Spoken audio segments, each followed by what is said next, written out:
All right, so since it's a new year, we wanted to start off with something kind of big. So so if you peep on our channel, we've done a lot of like comparison videos, and I feel like for the beginning of this year, we wanted to try something on a larger scale. And I didn't want to do Western media versus like Eastern media because it's kind of like you can't. They're both subjective, and like one's more popular than the other. One's popular in this region, so it's just like we can't just do animation versus animation. So we chose like comics slash superheroes versus like shonen anime, and I feel like they have a lot of similarities to enough for us to see like the comparisons or what we dislike in the other. So I'm on the comic side and he's on the anime side. The real side. Yeah. So disclaimer, obviously, I'm more of a comic book fan, so of course, like I know more about comics than Stefan, and he's more of an anime fan, so he knows more about anime than me. But I feel like we've both seen and played enough to really know at least certain gripes of each like subjects that we're able to defend or explain why we don't like certain things. And specifically we chose like we were talking abroad, but obviously because we don't know too much about certain things, we pretty much chose like the top tier of each. Like I'm pretty sure he's gonna be talking about Batman and Superman and Captain America and shit, whatever, and I'll be talking about like Dragon Ball Z, Naruto, Hunter x Hunter, just like the more popular shit. But the reason why we chose that instead of doing like these niche subject like stories or whatever, because they're very popular, so clearly a lot of people resonate with them. Like, and a lot of the issues I had specifically with anime, you could see it in the more popular anime. So I don't really feel the need to pick out some random shit you never heard before. You know what I mean? Like that. I feel like that's kind of like that's unnecessary. So yeah, that's pretty much the disclaimer we wanted to give before. Anything you want to say before we jump in it? Yeah, definitely. The anime that I chose, don't get me wrong, I know a lot of anime, but the anime that I specifically chose is things that I know that Rodney knows about that he can actually talk about, because I don't want it just to be like some random show and then I have to explain everything to him, you know what I mean? I feel like it's easier to debate with someone about a topic if they actually have like an insight on the topic. So Yeah, exactly. yeah. Like an issue you would have with Batman, you could pretty much put with any superhero. Like, you know what I mean? Like, Yeah. that type of aesthetic. Like, a lot of both of these subjects do use the same tropes.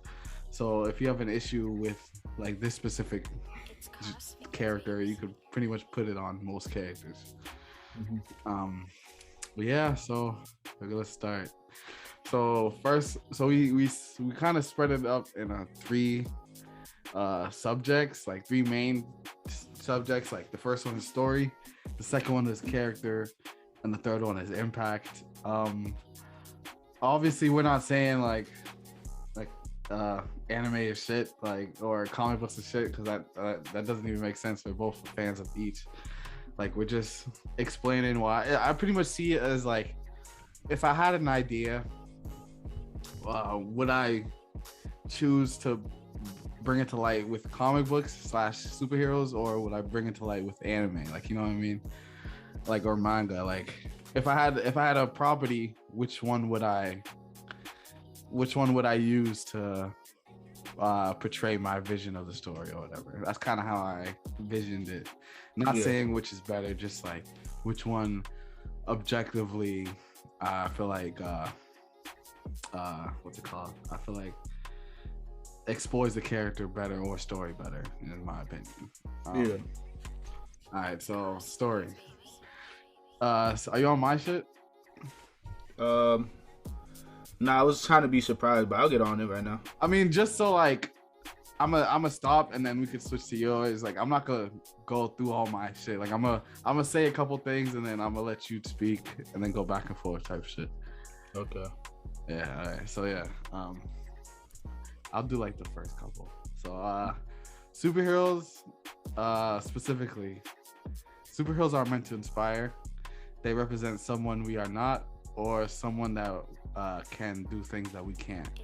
They can provide an escape into a world where someone is there for us, even when our protectors or our medical social institutions have let us down. That's pretty much like the core reason of why I feel like superheroes are such a popular thing in our times. People are pretty much saying it's like it's modern what's that shit called? It's like I'm forgetting what it's called. Superheroes are pretty much modern mythology, like how back in the day people were talking about like Zeus and shit, and like or like Norse gods and shit. This is pretty much our versions of those, like stories of characters we talk about and we pass down to generations and shit. You know, something that we can look up to. The keyword I wanted to put for story is personal. Most comic book stories are personal challenges they have to face in order to overcome what they're facing, such as in Batman Under the Red Hood. It's a gritty crime thriller where Batman has to come face to face with the decisions he's made and the one line he refuses to cross when a dead partner returns.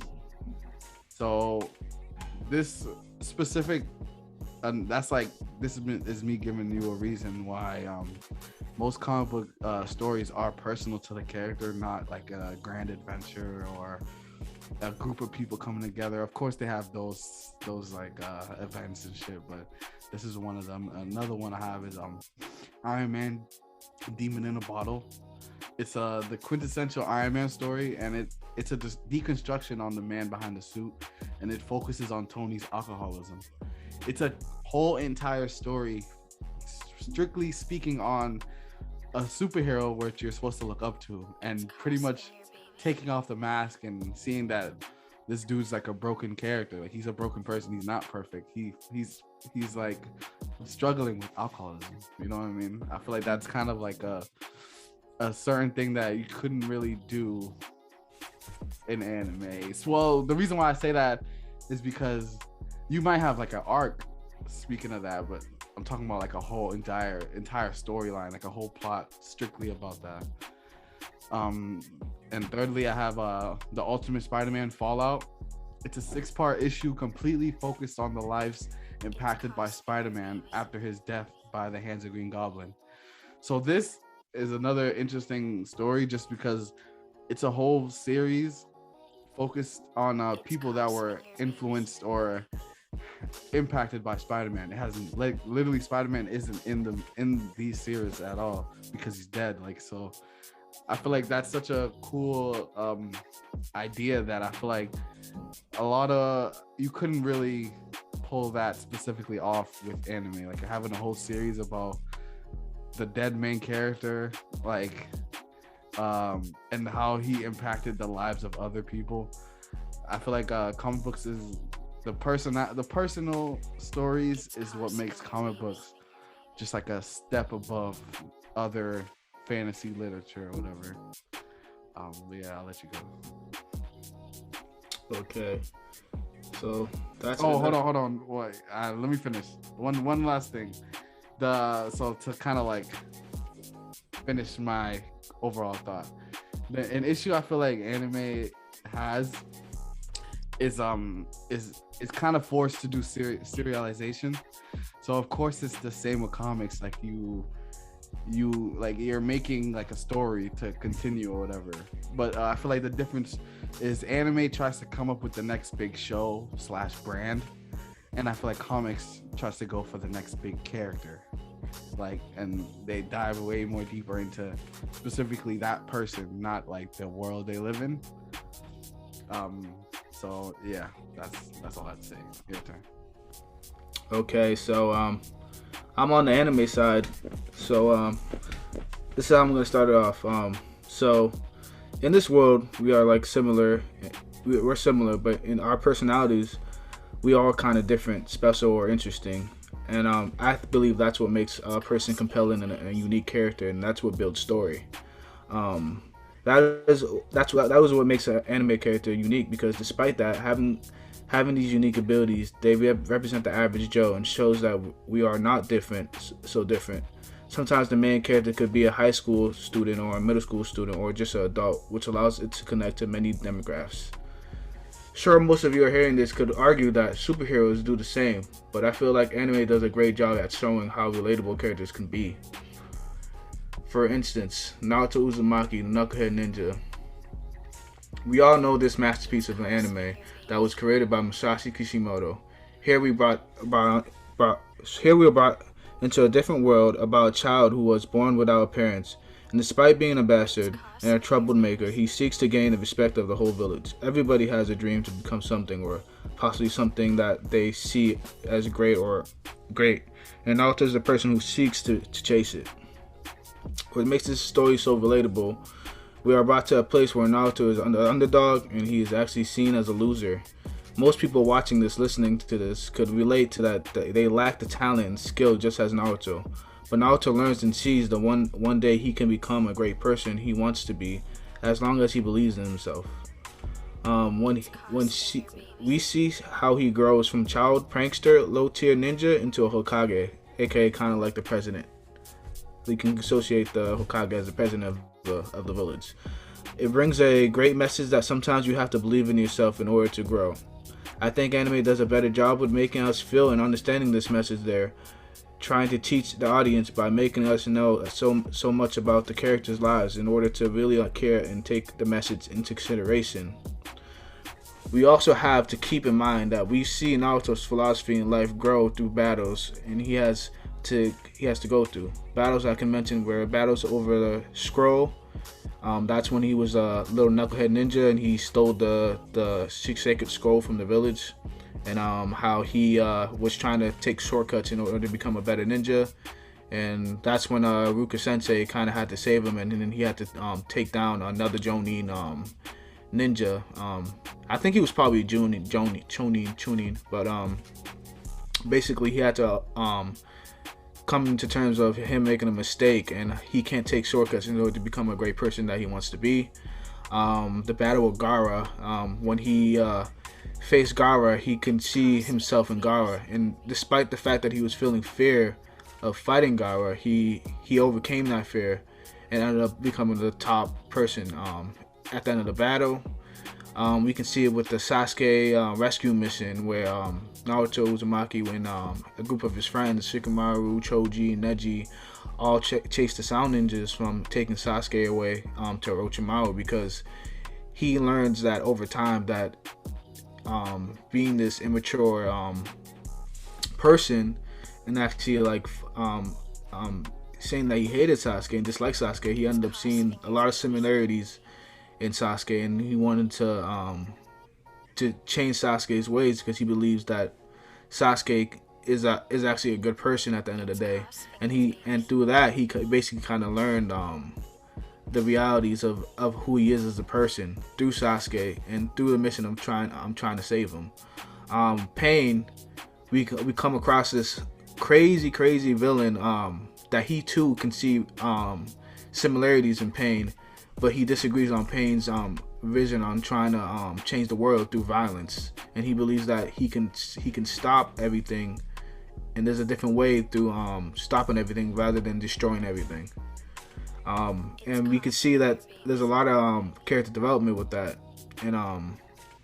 and when you go through the whole show, you see a lot of flashbacks, and you see a lot of basically Naruto's psyche, because in anime I feel like it tends to allow you to hear what the person's thinking in his thoughts, and it allows you to go back into his past and where he gets these thoughts from.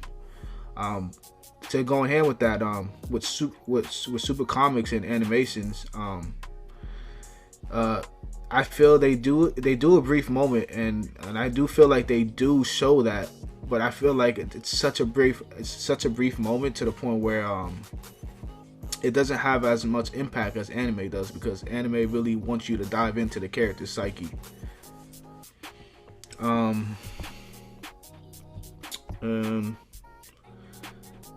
Okay, another I would say another factor that allows us to capture and feel for our characters is not making so many different versions of them. Usually superhero comics or animations, there's so many different versions of them, of the character, that you start to see that they're kind of oversaturated, and you don't know like the true identity of the character because there's so many different versions of them. I guess you can see them as all individual characters, but at the end of the day, there's a Bruce Wayne in this world and there's a Bruce Wayne in that world, and in Naruto there's only one Naruto, which is why you can relate to him. And if Naruto dies, you feel more for Naruto. Whatever happens to Naruto, you feel more for him because he's like, this is the one Naruto that we know. That's what I think, and I think that's a good way to look at anime, because I don't think it's to look at a character creating content just for the sake of that who's the next big new character. It's just to keep the character unique and personal to the audience, which I think that comic books kind of lack, in my opinion. Okay, and I'll stop with that. So I do have a section in my shit about me specifically talking about Naruto. So I just want to go over like just of the, like a little bit of the beginning that you were saying, and then I'll just jump into that. So the thing about, it's not that I don't see like exactly what you're talking about how like most anime protagonists or whatever are the underdogs, so you instantly relate to them, like, you know what I mean? Yeah. But I could also say the same about superheroes / comics. Like, I feel like, of course, yeah, Bruce Wayne, like, he's a billionaire, but that doesn't make the person, if that makes sense. Like, it's what everybody, it's pretty much saying with the comics, no matter what your background is, like, you could become more than that, you know what I mean? It's something, I feel like superheroes are more of an ideology, and anime is more like, okay, that's the character, like, oh, that's Naruto, like, you know what I mean? Of course, you're gonna root for him because he's the underdog, but when you're saying like, oh, I'm trying to be like Superman versus I'm trying to be like Naruto, it's like I'm trying to overcome what I'm going through right now, versus Superman, it's like I'm trying to be the best of the best, like. And I feel like that kind of creates a dynamic where anybody, no matter what they're going through, even if you're not an underdog, some niggas aren't, you can't say every person is, you know what I mean? Still be like, I'm trying to be a good person, I'm trying to be the best of the best, like, you know what I mean? But I do want to jump into Naruto. So all right, so I'm gonna go for a little bit, just hold on with me. So after I say this, we're gonna jump into Naruto. We're just gonna strictly speak about Naruto, okay? Okay. Escalation. This is my next big thing I want people to really focus on. Escalation. Every story consists of characters with a problem and deals with his attempts to resolve that problem. With anime, there's usually a goal in mind of the main character, something that drives them from point A all the way to point Z, with a narrative reason for escalation / upping the power scaling. You know what I mean? Does that make sense? Yeah. So, for example, Dragon Ball Z, it went from like more martial arts tournaments to Red Ribbon Army. That's like the next level, like the army, like, oh shit. Then right after that, you're talking about demons. Like, so Piccolo, he's like a demon king. He's like the devil. You know what I mean? So and then they jump into like, okay, we want to continue this story. Where do we go next? You know what I mean? Then once the threat from Earth is all finished, you know what I mean? Where you go next? You know, you go to threats that aren't from Earth. That makes sense. A show I personally feel like completely went out of hand when it comes to power scaling and escalation is Naruto. 100%. Like 100%. Like it was actually kind of jarring, but a lot of the what's it called, the information like the research I did on this, on everything, like during this section, was actually kind of it all made sense, like why certain things don't add up. Because like apparently his name is Masashi Kishimoto, right? Yeah.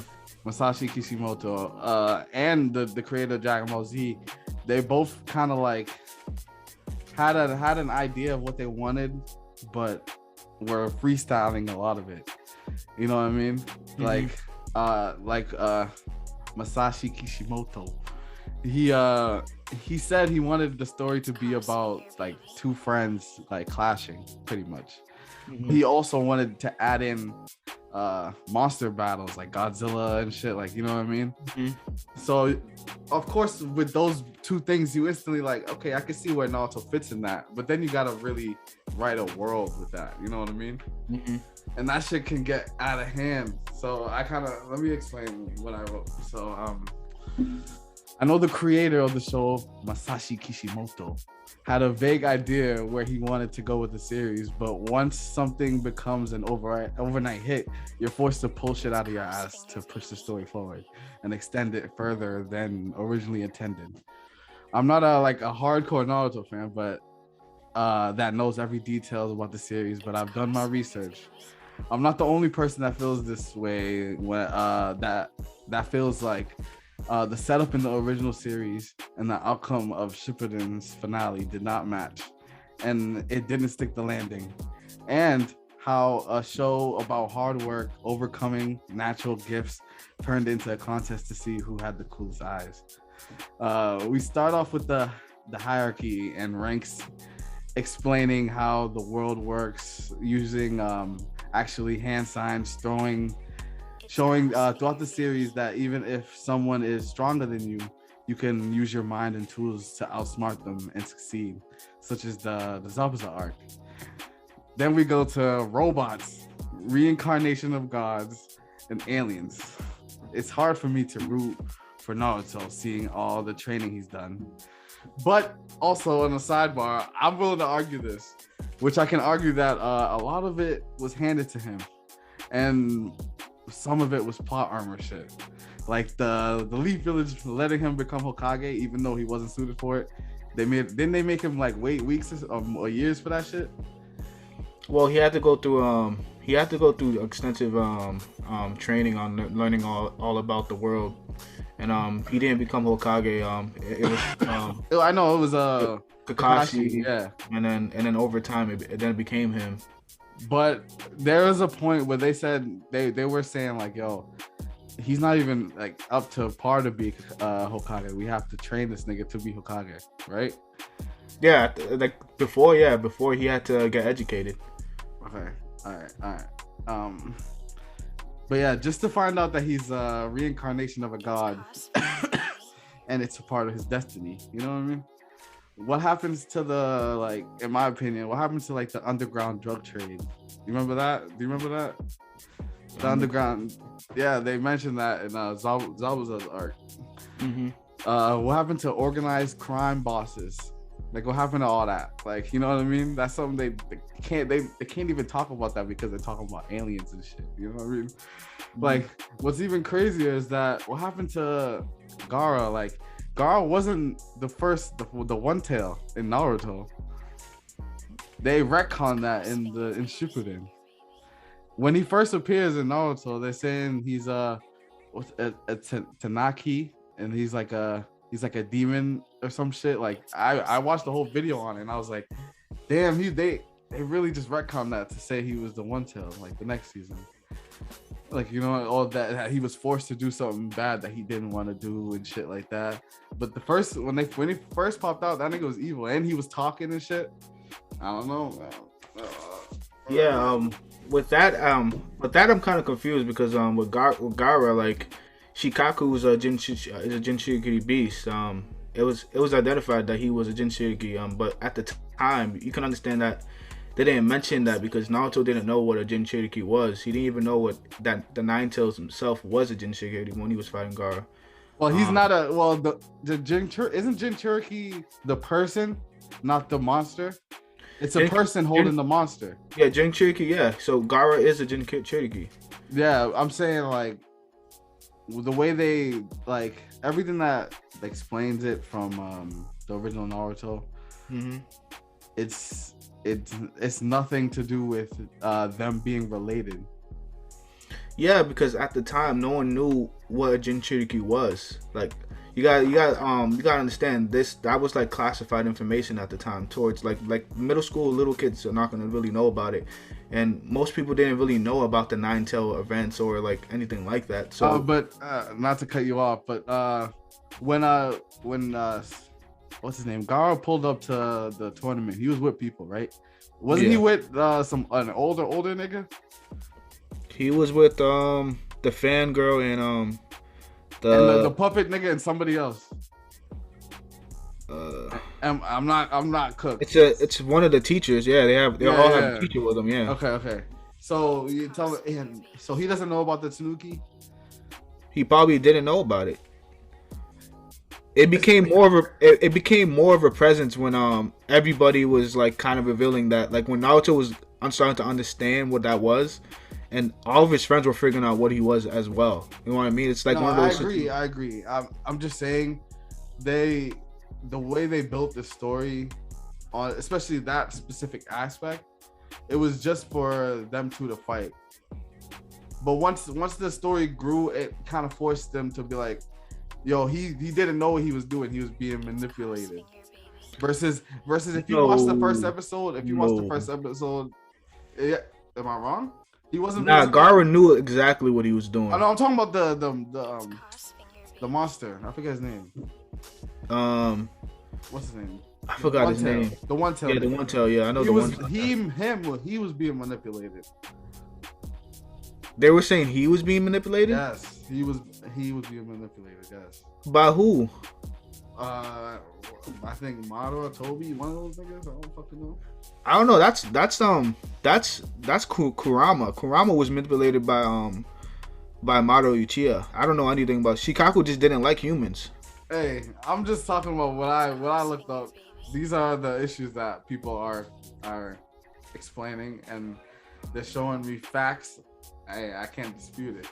A lot of the issues, of course, as a fan, I don't know when was the last time you rewatched Naruto. Yeah.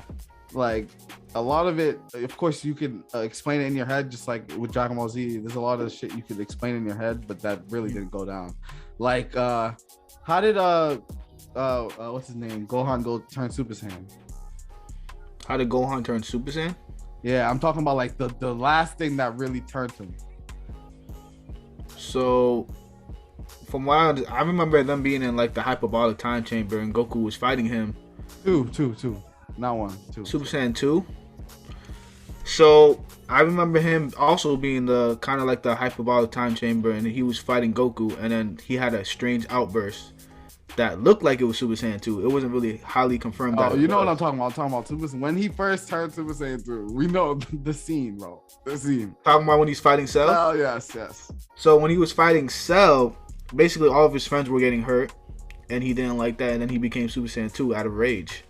And he was explaining to Cell, like he was warning Cell to stop, because he learned that he has this unhidden power, and it's always came across his life. Like, since when he was fighting with Radix, he had a strange outburst. When he was fighting with Frieza, he had strange outbursts.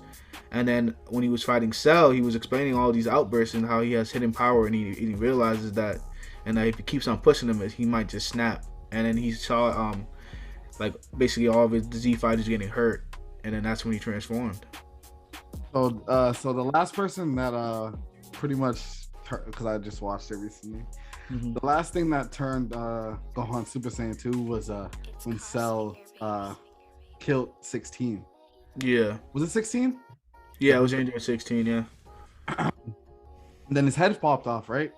Yeah. And then it rolled close to Gohan, and he said, "Yo, you could do anything you can, bro. Just save the animals, bro. Like, you know what I mean? Like, he was giving them a little pep talk." Yeah. And Cell just steps on his head, and then he turns Super Saiyan 2. Yeah. They never had a conversation before that. Yeah, they never have. But so what are you trying to get at here? that was like he saw everybody get fucked up and he was still cooling. Like, he was still like, what do I do? And then once he saw 16 like get splattered, and then 16 talked to him, and then he stepped on his head, and like that's when he turned Super Saiyan 2. Okay, I see what you're saying here. So I can't argue of why he would transform over him Android getting smashed, but I guess Gohan is one of the kind of like the purest characters in Dragon Ball Z, so he doesn't want to see don't get it twisted. Like, they're not evil people. They don't want to kill the androids. They have to. Like, they're in battle. So he's seen that the android was actually a nice person, and the android got stomped on, and then he just got fucked up. He's like, okay, like, niggas are really dying out here. If I don't fucking turn up, niggas been dying though. I'm about to lose other people. You know that. Niggas been dying. But at the time when people were dying, he didn't have the same amount of power that he had. I don't know. That tournament was going on for a little bit. You remember when the Cell Juniors popped out and they were just spinning on everybody? Yeah. But it was a tournament at the time. They were fighting. Like, They were just fighting. Yeah. Who died? Who died during the tournament? No, Goku did die. That was before he exploded. Yeah. Honestly, I could look it up, but you know, like during that moment, Cell's like, you know what, fuck this tournament, and I'm about to like really kill these niggas. That's when he started like torturing everybody. But before, he was pretty like civil about how he was gonna rule the earth at the time. Yeah, I don't know, man. I don't know. It just kind of. It is strange though. It is strange that like an android that he barely even had a conversation with, he had like a one little, like 2 moment of him, and then hearing the android's speech about like, oh, like the earth is not so bad whatsoever, and then he didn't really know him at a personal level, but at the end of the day, Gohan is known to be like a really, really like innocent, pure-hearted Saiyan. So like to see someone just get annihilated right in front of him, it probably would take anyone off. I know we were on Naruto, but like honestly, I feel like I can argue Gohan's like not really a good character. But there's a reason for that. He never was. Like he never was a good character? No. Why would you say that? Well, I feel like a lot of the things that we like about him is like him turning up. Like, yeah, that's lit. But like a lot of the behind the scenes things about him is just like, what's Gohan's personality? Okay, I would say Gohan. I agree with you that Gohan's not a good character because Gohan was basically a side character at first. In the beginning, he was the nigga that had butted Raditz. Yeah. And then like, essentially, we weren't really supposed to take him seriously. He was supposed to be just Goku's child. Then how come he said that Gohan was supposed to eventually be that nigga? Because during the process of creating the show, he realized that Gohan was kind of getting a buzz around him through the fans, and then he's like, yo, like maybe I can make him like the new mantle of the face of Dragon Ball Z. But I guess people like Goku so much to the point where they decided not to do it. So yeah, I can see what you're saying about Gohan not being like a definitive great character, but there's a lot of characters in Dragon Ball Z that are dirt shit. I think I agree. Yeah. It's kind of crazy when you think about it, right? So we could say that Vegeta's probably the best character because we 100%. Yeah. We could say Goku, Piccolo too. Piccolo, yeah, we could say Piccolo's a great character. I mean, if we're not talking about just the Dragon Ball series in general, we can see that Krillin's probably decent, and Goku is like he's decent, but like he's been like the same character throughout the whole show, basically. I could say like he has like minor growth. I feel like Goku has like minor growth. I could say all the growth that he had wasn't really was a part of the animation. What's it called? Like the TV show, not the manga. Like I heard he's very he's very dumb, and like he's very like a lot of the shit that we like where he's like defender of the universe, all evil, like all that shit was the animators and shit, like the way they wanted to take him, like to make him look like for kids to look up to him and shit. Like a lot of that went to them, not the creator behind the scenes shit. Like, because in the manga he's really dumb, like he's really stupid. He's really different from the cartoon, which is crazy to think about how he is now. Like this nigga is a grown ass man. Like really think about that. Yeah. The thing about Goku too is that Goku's really like, he's pure hearted to the fault that he makes him like too gullible, which is why people see him as dumb. But he's such a genius in terms of combat that that's all you get, bro. That's all you get. Just because he's dumb, like he's able to make up for his pure heartedness through combat, which is stupid. I can't lie, but like, hey man, everyone's not a genius, you know what I mean? Everyone's not gonna be like Batman, the super detective that knows every single language and shit like that. Like, some people are idiots. Everything has to be a series, so eventually there's gonna be no ending. I'm sorry about your favorite show, but like One Piece is just kind of like, I want this to happen. How long are you willing to wait for that to happen? So serialization is basically like just extending something just for the simple fact just for because it's a series, like continually releasing things. I feel like the way comic books get away with that is because you could have Batman in the 80s, Batman in the 20s, like, and it's his own series versus. Or you can just make a whole new Batman. Yeah. So with anime or manga, it's, we have a whole story. What happened yesterday. Make sure you put that in there. If it doesn't reach around to the beginning, it's not gonna make sense. People are gonna remember that. So everything has to be a continuous story, unless it's movies. I know they don't do that. So let's get back to One Piece. One Piece is a long anime. It has 1,000 episodes.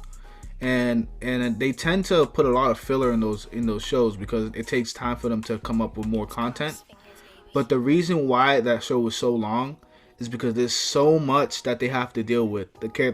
There's so much that was brought up in the beginning of the show that the characters have to deal with in order to get to the end result. And I feel like One Piece is doing a perfect job in terms of keeping everyone entertained, because I've been watching it. Like, I hate long shows, and I've been watching every single episode, and I've been highly, highly, highly, highly impressed with how entertaining that the show still is. I don't think it's a form of just keeping the show alive just to keep the show alive. I think that Oda has a clear vision of how he wants the show to end. I don't think he does. Because when it comes to finding that treasure, you have to find certain objects, and you have to face certain other pirates that were announced in the show prior. Hold on, sorry. I got a question for you. What show that had like a long run had a perfect ending to you? A show that had a long run, like Bleach or something, like, you know what I mean? Inuyasha, like one of those shows, not like a 2-season show. So what do you consider a long show? I'm talking about one of Yu Yu Hakusho's, like I'm talking about all those. Yu Yu Hakusho had a good ending. I'm talking about all those shows, like Hunter, like what had the best ending? Hunter x Hunter didn't even finish. So it has a manga, but like the manga artist is sick, so it didn't even finish. But I can't really tell you. I would say Hitman Reborn had a pretty good ending. Pretty good? What's pretty good?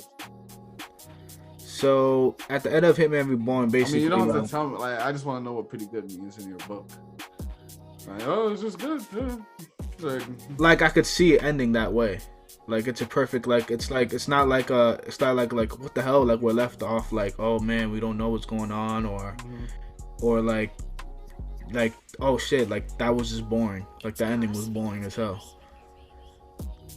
So, but I don't know. There's not really a lot of like animes that I've like long ass animes that I've watched.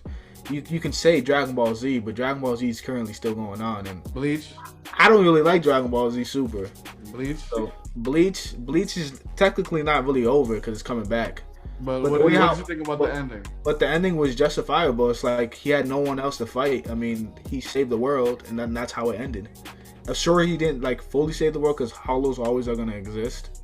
But the main bad guys that he had to face during that time were essentially dead. Yeah, to our knowledge, yeah. I think it was a good ending.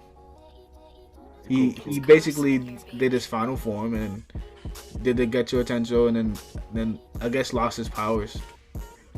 Okay. Yeah. What's it called? Let me see.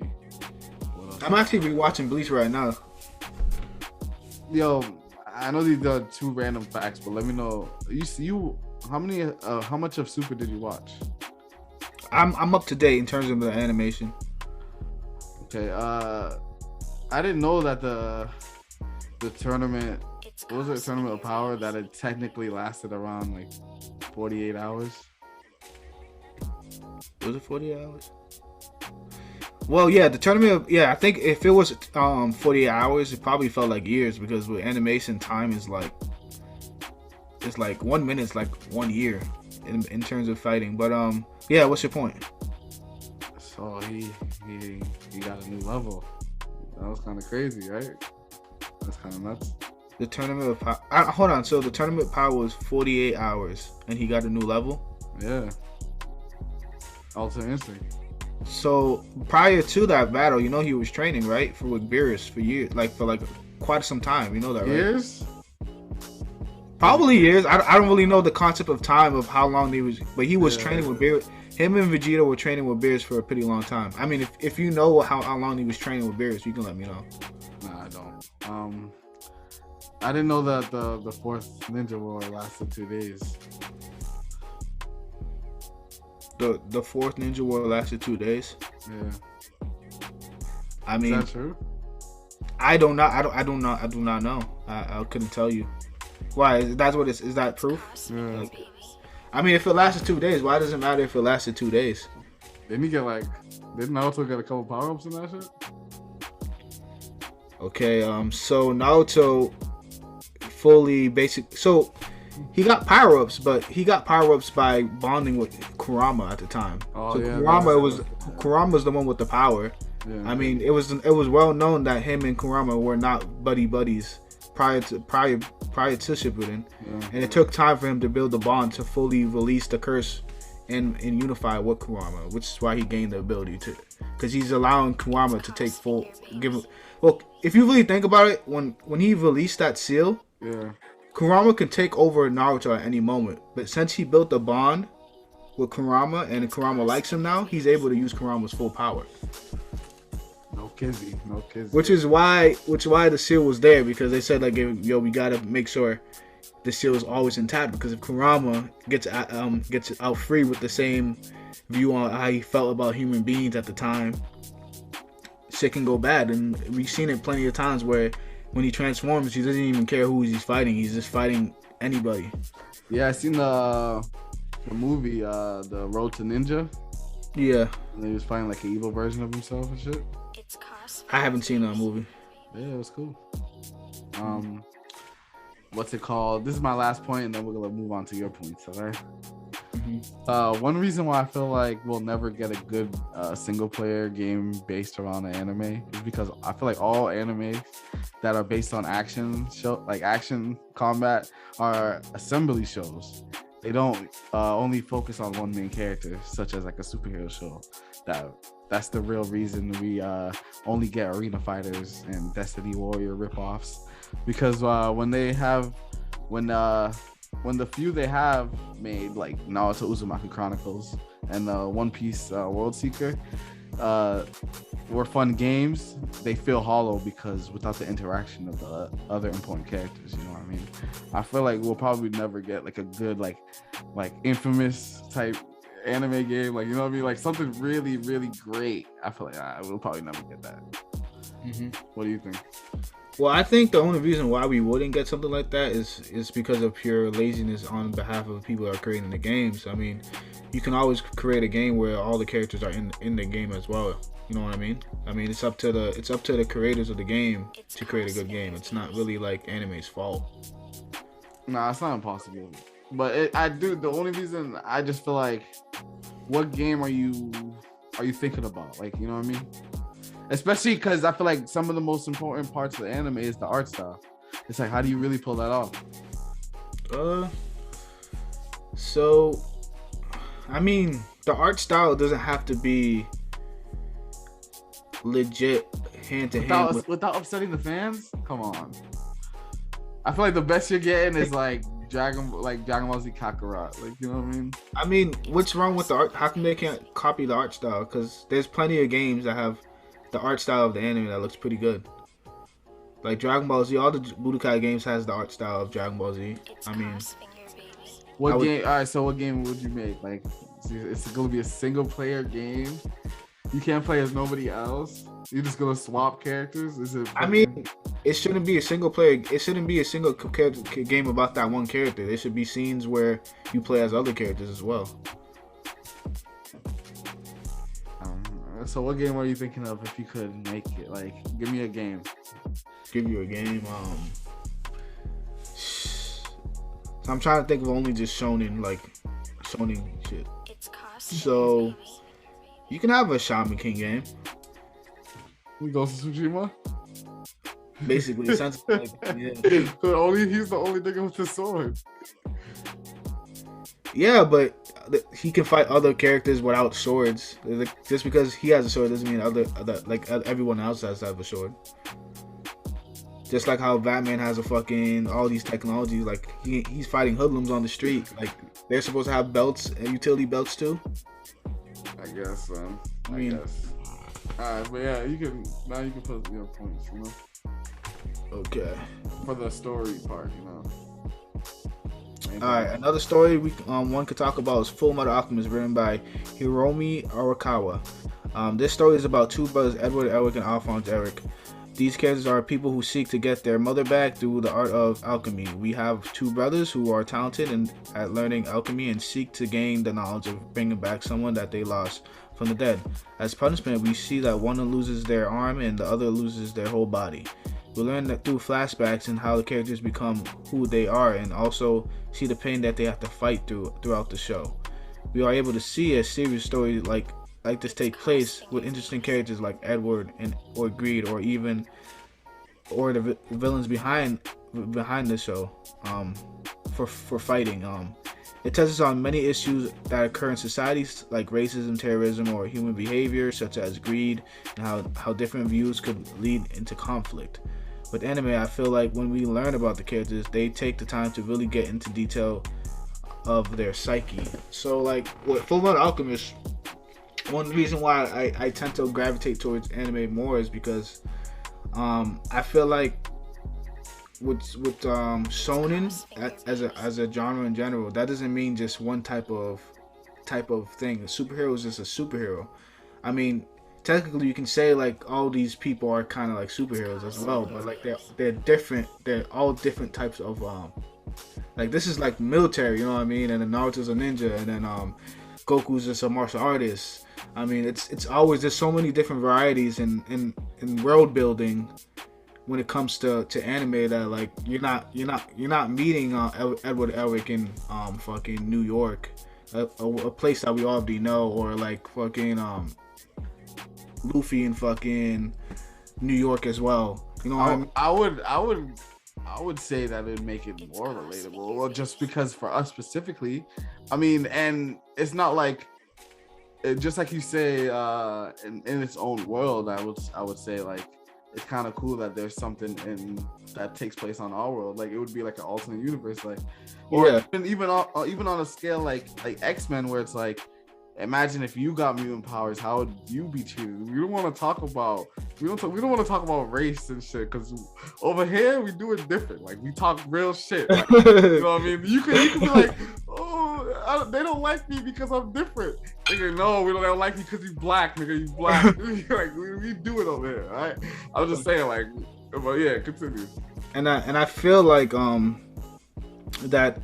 Well, with that genre, like with anime, showing anime, the world building is what makes the story kind of even more better, because we're able to see new things, and it's not like laziness. You can tell there was time that was put into building these worlds, where in superhero and comics, it's like, okay, like we already know the world, like we already know like history and shit like within the world, kind of, to a certain extent, because most of the things that they're dragging from is from actual history that we all know today. Yeah, like an alternate universe. Yeah, and I feel like with anime, it kind of builds new history, like of a different world. Although that history is not important because it's all fictional, it allows you to get immersed into the world more. I feel like, in the characters, in the story.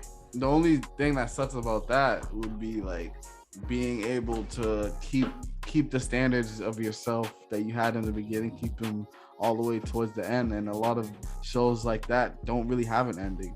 I mean, of course, Fullmetal Alchemist is a good point, but I feel like, imagine if that show continued. Imagine if it was as popular as it is now. Like I feel like it would have been muddied down. Like the same with Hunter x Hunter. People love that show. They're like, yo, we need another season. I feel like, bro, once I got to a certain point of that show, I just had to dead it. Mm-hmm. Like, I feel like, imagine if that show continued. Like, and now with Bleach, it's like they better. Of course, they've been writing the manga, but you're like, if they don't stick the landing, you would be like, wow, they did another season. Yeah, and a lot of people are saying about Bleach, like, I didn't, because at the time when I watched Bleach, I wasn't really into reading manga like that. When I found out they were coming with a new season, and then people were telling me like, yo, like, this is like the ending, and then like we didn't even get to see the actual ending. Like, sure, that came off as the ending, but that wasn't really the actual ending of the show. You know what I mean? So I can't really tell you much on the new content that's coming out now, because I don't really know. I mean, we can even look at a great one of, in my opinion, one of the best animes that I've seen in a long time, Attack on Titan. The ending of that series was so controversial, the creator had to rewrite it twice. Yeah, I heard about that too. And they said the second one was worse. Yeah, I heard about that. I can't wait to see that ending so I can see what everyone's talking about. I didn't even read the manga because I just didn't even want to. I want to have my own opinion on it. I mean, at the end of the day, like, people are gonna like the ending, people are not gonna love the ending. But like, most people tend to like the show in general. As a body of work and piece, it comes off as a very, very like close to perfect. Nah, it really is, especially because it doesn't have a lot of the issues that I have with anime. But I just feel like, even like a show, I don't watch it, but Game of Thrones, they say the show is trash just because of the ending. Like, it literally ruined the show. Like, I feel like, yo, when you really think about it, do you really agree an ending can ruin the whole show? Like, the show is just complete ass. I think it can ruin it from making you rewatch the show. I know you felt the same way. It's about Teen Wolf. We was in it. We was in that. Yeah. There was a point where it was just like, this is enough. Yeah, but that wasn't like an ending. That was like, the season was just whack. Like, you know what I mean? Like, there's like 7 seasons. You know that?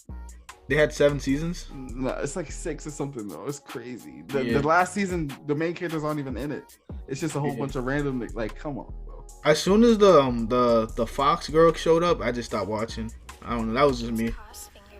When they killed Allison. Yeah, I was like, they killed Allison. Fucking perfect V job. Yo, I feel like it just didn't make sense that they killed her, bro. I don't know. Nah, she probably wanted to leave. Yeah, that's why. It just didn't add up when she died. Like, what? I was like, wow, they really killed her. Like, it was the same with the bully nigga. He went to Arrow. Oh yeah. he was like, I'll get that bigger bag over there. Like, whoa. When he left, I was like, oh, damn. They're like, yo, he went to the United Kingdom. I was like, wow. Yeah. But, yeah. So, hey, man, you know. Yeah. Honestly, it's kind of crazy because like I called who was gonna be like probably the biggest name out of that, and it was Styles. Yeah, Styles, he killed it. He was like, the best character in the show. Because when I was watching, like, yo, this dude's acting is crazy. Like he's not even like the way how he was acting wasn't like. I think it didn't like go co with like the actual show itself. Like everyone was acting different. There was a season where he was the main villain and he was crazy. He was killing it. Yeah, I fuck with Styles. But yeah, let's get back to it. Yeah. What's it called? So I'm gonna go on like characters. You know what I mean? For me, Superman is a symbol of hope, right? Batman is a symbol of vengeance. Captain America symbolizes freedom in America's past, and I feel like Iron Man symbolizes capitalism in America's future. Superman, the embodiment of a being, a product of your environment, and a god being raised by peasants, being taught morals to become the best of us, what normal people could aspire to become. Not even to mention, he's an illegal alien. Also, fucking Akira Toriyama took a lot of inspiration from Superman for Goku. As in the manga, Goku was more simple-minded, more immature, and they made him more heroic in the anime, adding in Goku's famous lines that he says in the climax against Frieza after turning Super Saiyan. He says, I am the hope of the universe. I am the answer to all living things that cry out for peace. I am protector of the innocent. I am the light in the darkness. I am truth.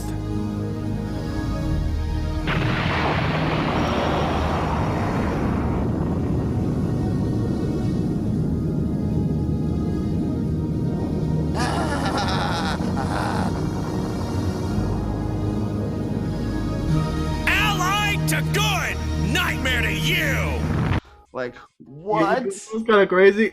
I knew you were gonna bring. I had a feeling. I had to. Because when I first heard that line, I was like, that does not sound like Goku at all. Like, it just didn't sound like. But that made him cool to you. That made him sound like, yo, he was like he's on a different level. Like, yeah. I ain't gonna lie.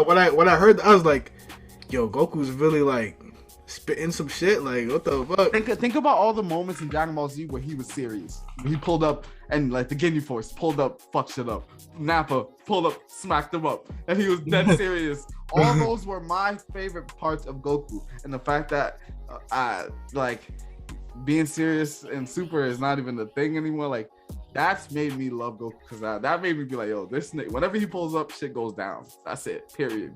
Bro, I'm simply I agree 100%. I'm simply just watching Super simply for the fact of nostalgia. That's the only reason why I'm watching. I'm just watching it for the combat and just to see where they're going with it. What I would give it out of 10, I would probably give it like a 6. That's it. That's sad though. It's something to watch. It's like I didn't expect them to bring it back. I thought the way how they ended the show should have been the ending of the show. But and bro, I die on this hill, bro. Broly, that movie was not as good as niggas think it is.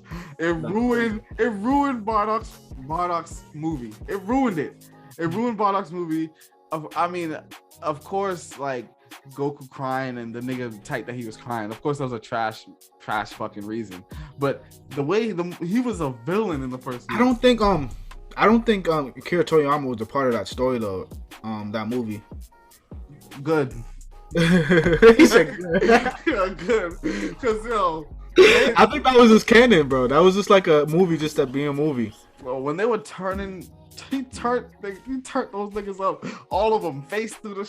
What I liked about that movie too is because it kind of touched on one of the parts where like power scaling was able to be like overcome through technique, because we see like Bardock taking on people that were stronger than him. Bro, come on, that Bardock movie is legendary, bro. I can watch that right now. That shit's heat. Like, that shit is fire, bro. Like, I love it. Like, I want more shit like that, but it's too late now.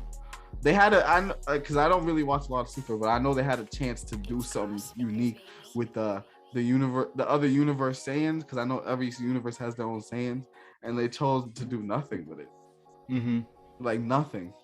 And this is the reason why the shows, like, when they're too popular, they don't know when to end. He had a choice to end, but that bag was just like, yo, I need to come back, baby. I need to come back. Like I said, I came back because of evolution. Like, come on, nigga. You didn't come back because of that. You came back because of the bag. Like, imagine if shows like Avatar. I know this is a superhero, but imagine if Avatar just kept on. It was Aang forever. That would be fucking crazy. That would be crazy. But, yeah, what's it called? I have a YouTube video that I feel like we should watch because it explains a lot of how I feel when it comes to Superman. And yes, this is called Why Superman is Better Than Batman. But the reason why I chose this specific video is just the way he explains Superman, and just Batman in general, but both of them. Like just the way he explains them, kind of pushes the point that I'm headed for.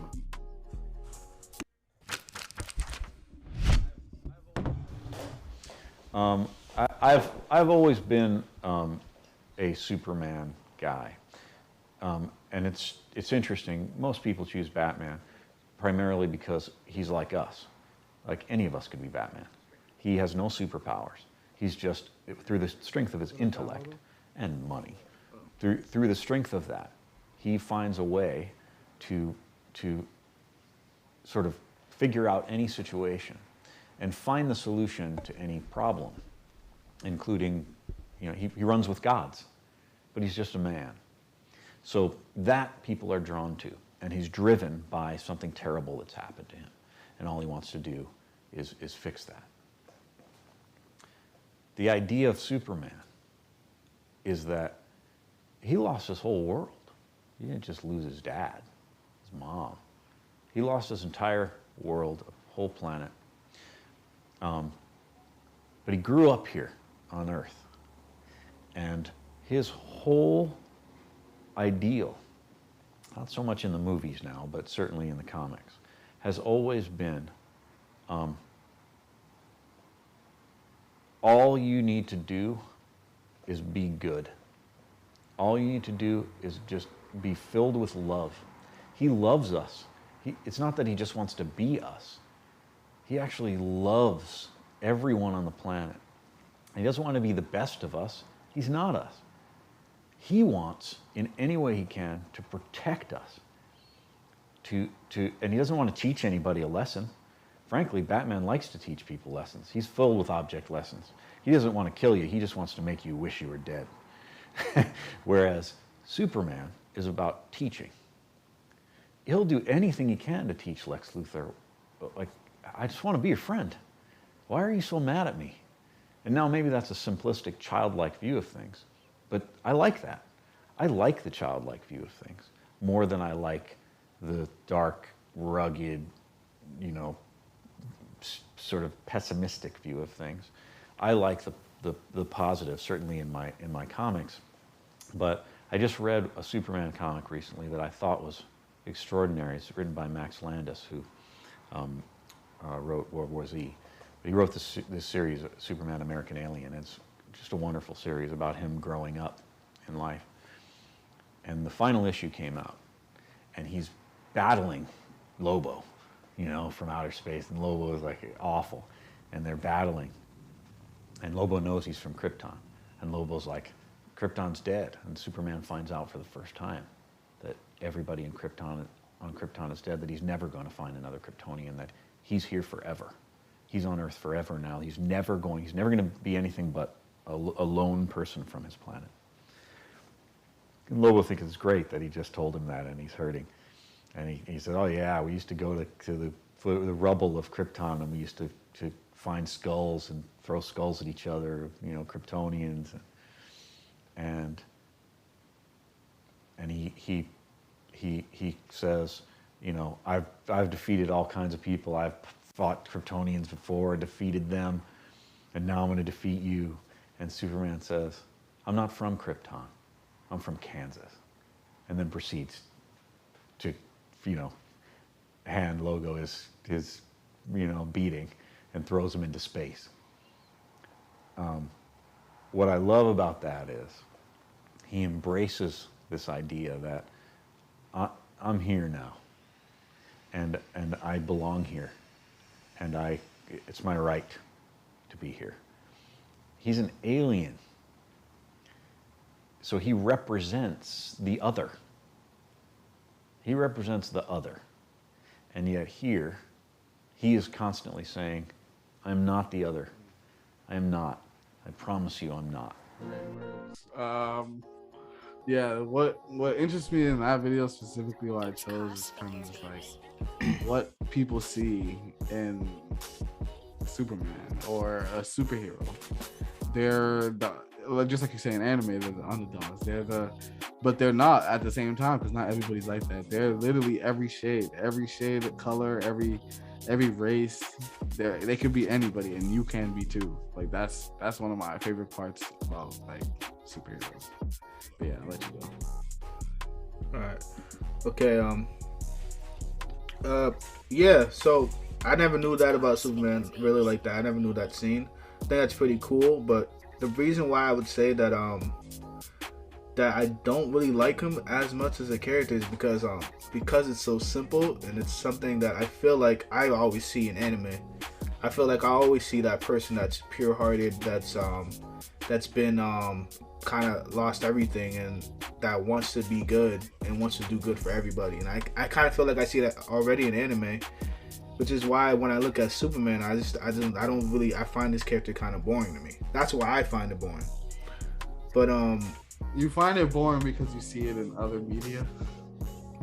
Basically, yeah, I see it's something that you see all the time, and like, sure, there's characters like that I do find appealing, but the only reason why I find them appealing is because of the uniqueness of their like abilities and like their combat and stuff like that. With Superman, is all you seeing, like, sure, I know people say he knows different forms of martial arts and anything like that, but it's like, when you see the combat, you don't really see the martial art forms. You just see him punching and swinging and kicking. But I also think that about him specifically is like he's not a Goku. He's not trying to fight you. like he's not Naruto. He's not trying yeah, to, but I know, but like he's trying to save. Like you see the difference. He's trying to save, and the other's trying to fight. Yeah. So of course, like they're similar, and there's a lot of things that you could see in Superman that you see in other media. But the reason why I like it is because he's choosing to save instead of. There's no personal gain. There's no personal goal. It's just him trying to do the right thing. Where in other characters, it's never that. Does that make sense? Yeah. But the thing is, it's like, why bring up the fact that he can do all these different forms of martial arts if he's just kicking, and he's just laser beam. He doesn't use the martial arts. So what's the point of bringing that up? I mean, there's media where he does, and there's media that he does, but it's like, it's superheroes. They have a whole bunch of things to think, you know. Yeah. And the reason why I like Batman is because the reason why this night has nothing to do with anime, but the reason why I'm talking about, because I didn't really agree with him, is like, the reason why I like Batman is like, I don't think Batman is doing things just to make people feel bad. I feel like he's doing things so everything that happened to him as a kid, like how he lost his parents, he doesn't want anyone else to experience that event. So I feel like he's kind of just like Superman. He's not out here trying to kill people. He's out here trying to actually save people as well. But he didn't say anything about killing them. He said wishing they were dead. A lot of the people that Batman beats up, he's not like Superman. He's not, I punched through the wall. He's smashing niggas' faces, bro. Like he's old, especially in his early years. He was bro. You seen the new trailer for the Batman. He was smoking that nigga. Like he was cooking them. There's a lot of niggas where he was like, that's why they're so different. One, they have the same goal, but they use different things about them. So, yeah. And then also with Batman, it's like, I don't think when he's beating people, I don't think he's trying to make them feel like. You never played Batman Arkham games. Nah. So I really don't know what to tell you. I mean, it's like when you're a Superman, it's like when you have that power, you don't have to beat niggas up like that. You know what I mean? You don't have to. Well, with Bruce is like. Bruce is like a regular person. Like, he has to like inflict fear in order to that's kind of like his superpower. You know what I mean? He has to inflict fear. You know what I mean? With Superman, even in the video, if you listen to him, he almost made Superman sound like he was like a god. He is. Like, he made it seem like he was a god. Like, how could you relate to that? You can't relate to that. Goku's a god. How can you relate to that? Goku's not a god. Goku's not a god? Goku is not a god. What is he? He's a mortal being that can fight gods. He'd be fighting gods. He's immortal? Yeah, he's a mortal being. He's a normal alien being. He's an alien. He's essentially like Superman. But But what's Super Saiyan God? Like, what is that? That's when him tapping into God from God mode. so he's getting in the show, Yeah. there's this thing where you can get God key. So essentially, if you learn how to use God key, you're essentially like a god. But he's not. Who can do it? They still consider him like in the show. They still consider him immortal. They never said he was a god. Who can do it? Who could do what? God key. God key. Vegeta could do it. Of course, we all know that. Oh, okay. I guess Jiren can possibly do it because he fucks up Goku. Frieza. I mean, mortal beings can use that key, but it's not like I don't know. Like the only thing that I have trouble with, I don't know if what Frieza's using and what Jiren using is actually God key. But if he's able to battle with Goku and be on par with Goku, I'm assuming that they are using God key, or if they're using mortal key, then God key and mortal key it doesn't really matter. You know what I mean? At the end of the day, they're still mortal beings. What's that girl named Khalifa? Kefil? Didn't she fight Blue Goku? Goku? She fought Blue Goku, didn't she?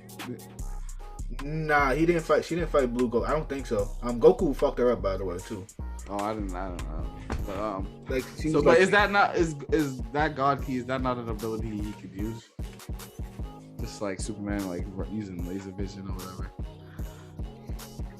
Yeah, but the thing is that when you compare like who Goku's fighting to who Superman's fighting, bro, like Superman literally is like a god compared to everyone else he fights. He kind of just holds back and then he turns up at the end. You know what I mean? Goku's actually really physically trying to use his powers to the max of his ability, and he be getting folded. Oh, he is. I don't know. Like, I don't know if we're watching two different shows. Like, it feels like he's unstoppable. It feels like Goku's unstoppable. Yeah. I mean, not to say that Superman didn't die. Like, not to say Superman. I know. Goku has died plenty of times in the show. I don't think. So what does death mean? Huh? What does death mean? Death means the end. Death means nothing. What do you mean? If everybody could die and come back, it's really nothing, right? I mean, if you really think about it, in the show, What's the stakes? There's a limit. There's a limit of how many times you can bring people back. So the next time Goku dies, it's over. Pretty much, yeah. So he's never gonna die. Huh? So he's never gonna die. He has died before. I'm talking about like from now on. I mean, they say Superman died, he came back. I know. So that's what I'm saying. Like the stakes for both characters are pretty much similar in my opinion. I guess, yeah. But yeah, any other points you want to bring up? I got a couple too. I got more. Speaking of deaths and impact, I feel like with superheroes, you do feel bad for characters when they pass, and you do feel bad for characters in their hardships and what they go through. But I feel like with anime, it does the same thing, but like it through like learning about the history of the character and the flashbacks that they show during those specific scenes, it makes the death and like the hardships that the characters go through even more like present. Like, oh man, we're really losing this character. This is a sad, really, really sad moment where. And I feel like in superhero comics or like superhero storylines, I feel like we do see it, but it's so brief and it's just one scene to a point where it's like where it's just a moment. It's like, oh snap, Superman just got stabbed, and you're like, all right, we're looking at all right, and then he just says a couple words and he dies, and then that's it. But with anime, it shows you like flashbacks of what the character stood by, and what the character has gone through to get to this point, and how they die, and it makes you really feel bad for the character. I have a video. Let me pull it up. How many videos do you have? I got 3. I only had one. That's all I had. We could just use one. I was gonna compare a death with Superman with No, we're not doing that. Why? The Superman death scene versus Jiraiya, like fuck that nigga. Like, What do you mean? I'm gonna fuck him up. Like, it's of course that medium is gonna gas a fucking that nigga. Like it's Jiraiya. Like imagine if Naruto died. Imagine if Naruto died. It's a symbol of hope. It's a symbol. Imagine if Naruto died in a like we could compare those two deaths. I know Naruto died, right? We can compare those two deaths. I don't think Naruto's ever died. I thought he. Oh well, that sucks. What about Luffy? We can compare Luffy's death. Luffy never died yet. Oh shit, it was crazy. Goku's death. I'm telling you, characters that actually passed. Like, you know what I mean? Like, What's that? Like what? I'm telling you, like, was Doomsday was just a Superman movie? It wasn't like yes, it was. Well, there was multiple movies, but so why can't I compare Superman's death to Jiraiya's? Because that's what I feel like we should compare a Naruto movie death to a Superman movie death.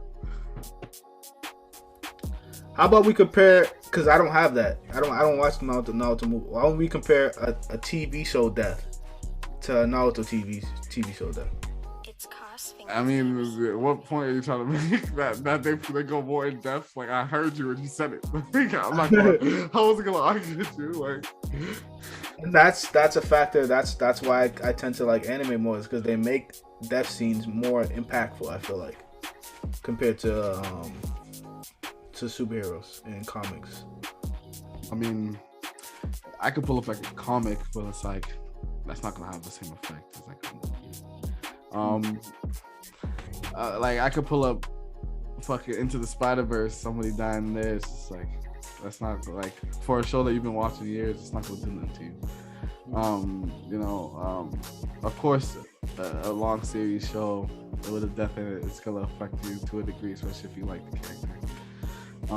But what I feel like, same with comics, that most deaths don't really matter. Like no matter even if it was a quick little scene that you cried about, a lot of death isn't like the worst thing that can happen to somebody in shows, like especially shows like that. But what's it called? Do you have anything? All right, I'm gonna just go to my point. What's it called? Character development. The process of building a unique three-dimensional character with depth, personality, and clear motivations. This is the definition of character development. Character development can also refer to changes a character undergoes over the course of the story as a result of their actions and experiences. I'm not going to sit here and say anime doesn't have character development. I just personally feel like superhero/comics does it better because they have more room to completely break down a character to its core to see specifically what makes them special and what makes them the main character. Not, you know what I mean? Like, for example, The Flash is one of the most powerful superheroes of all time, yet has the most tragic backstories. That's what goes through a lot with a lot of protagonists. I mean, obviously you could say with anime protagonists, but I feel like that's kind of like a thing with superheroes. You have to have a tragic backstory, which instantly off the rip makes you feel for the character. I mean, you know what I mean? That's what it is. Having the power to run at the speed of light, being able to run so fast he could travel through time, but yet not fast enough to save the most important people in his life. Ironically, the most people who know that Flash is Barry Allen, the most people that know that Flash is not the Barry Allen version. It's his nephew, Wally West, like in the Justice League cartoon, because in 1985's Cosmic Crisis on Infinite Earths, while the Justice League is fighting the Anti-Monitor, Barry sacrificed his life to save the multiverse and stayed dead for 23 years. There's a video on that, but it's like, it's whatever. I'm just explaining like the impact of a death to comics, like versus like an anime. You know what I mean? Of course, the thing about superheroes, there's mantles, so anybody can pick up a mantle. There's a guy who wrote an anecdote called "Superman Saved My Life." I want you to go down there.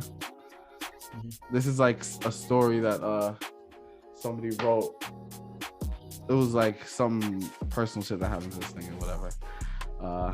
Can you zoom into that? Okay. Wow. I'm about to read it, all right? All right. I have struggled with depression ever since I was a 10-year-old. It happened to cripple me emotionally.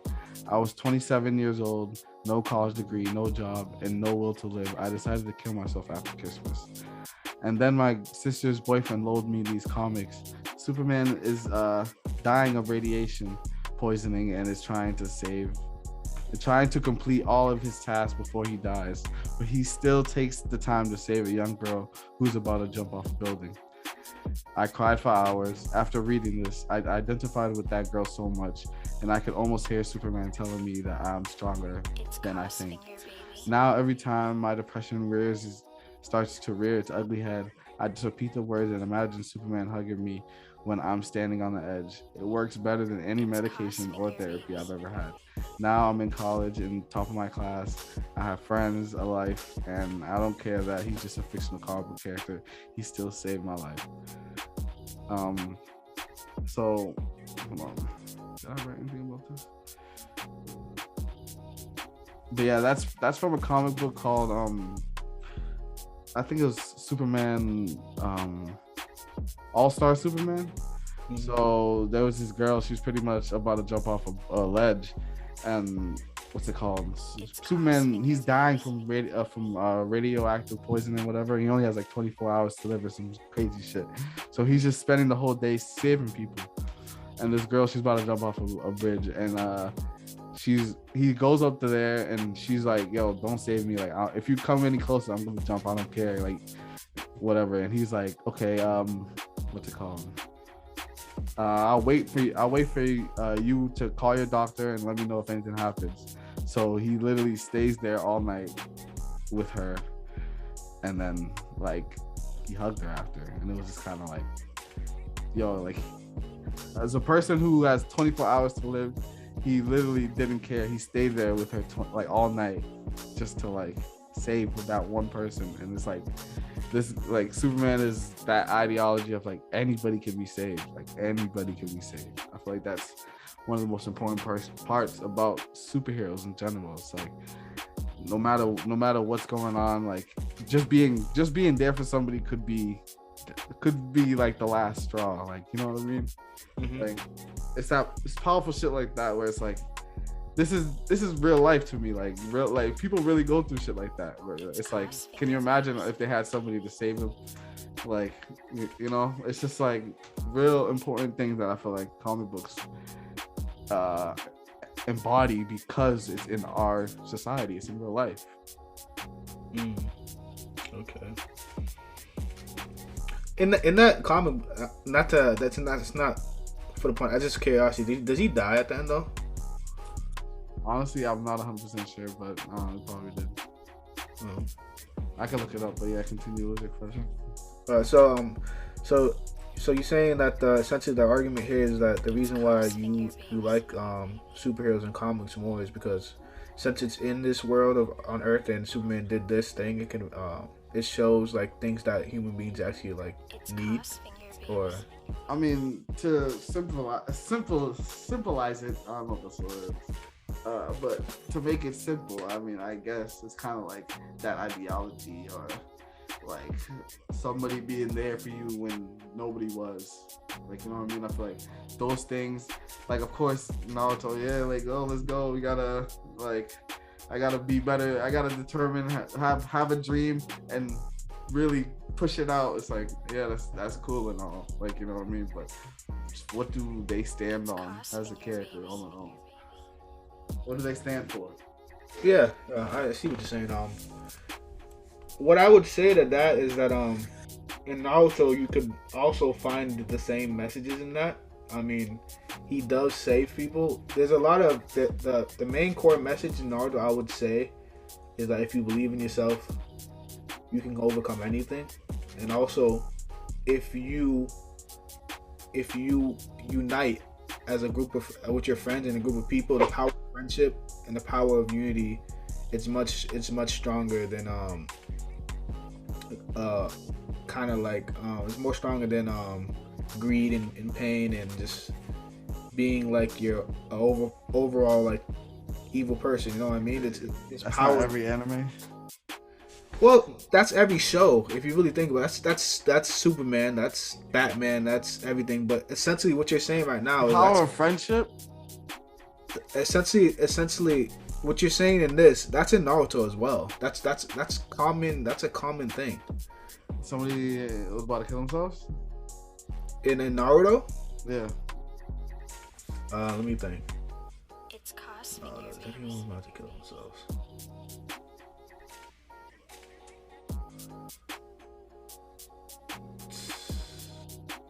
I can't think of a specific scene of someone about to kill themselves in Naruto, but What about it, Dragon Ball Z? no, that's not in Dragon Ball Z at all. One Piece. One Piece. It's 1,000 episodes, man. Come on. I mean, there's plenty of characters that, yeah, there's characters that try to kill him, but he's a minor character. It didn't really matter, and he ended up not doing it. So, Was But, it like Luffy saved him or something? Like what happened? cause finger baby. I forgot. The thing is, but why is that so important? So, what I'm trying to say is like, why does that make It's cause finger baby. comic book such a unique thing? That And the reason why is because everything, like, of course, like reading something and taking it on in real life is two different things. But it's kind of like ideologies, right? Themes, certain things tackled in things that are made for children. Like, you know what I mean? Like, yeah, it's all of that kind of combined and like getting to know one person versus like getting to know a cast. You know what I mean? Getting to know everything about him or everything about her versus getting to know like the squad, like the trio, or you know what I mean? Of course, there's like the main nigga, of course, but there is like just like there is side characters in comic books, but it's kind of like it's about just like I said in the beginning, it's personal. It's a story about one person that you could fully dive into, like how imagine if Dragon Ball Z was a personal story about Goku or Gohan or something, like, you know what I mean, how streamlined things would be.